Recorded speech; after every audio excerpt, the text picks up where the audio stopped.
Let's talk about local consent right now.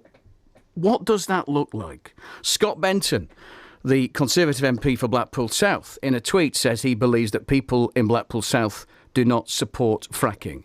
This is the Tory MP for Fylde, Mark Menzies, in the House of Commons. If the Prime Minister is to remain a woman of her word, a woman that we can believe in, which I believe she is, can the Secretary of State outline how that local consent will be given and demonstrated in my constituency of Fylde? What does local consent look like, Prime Minister?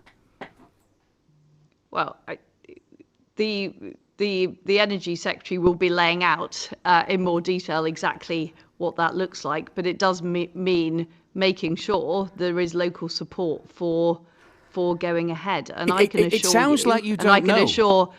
And I can assure Mark Menzies, well, there are various detailed issues to be worked through, but I can assure Mark Menzies that I will make sure there is local consent if we are to go ahead in any particular area with fracking. But your local MPs don't want it, all Conservative. In the past, the County Council have said they didn't want it, yet your government overturned it. The science hasn't changed. Why can't you tell us this morning there won't be a return to fracking in Lancashire? Well, I don't accept the premise of your question. Why? It's certainly the case at present, because what I've said is if there is local consent, we will go ahead. We need to explore where there is local consent and where there isn't, and we're still doing that work.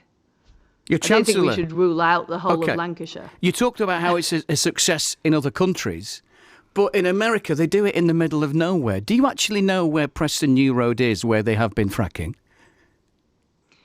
Well, I don't think I've been to that site in the past. Shouldn't you?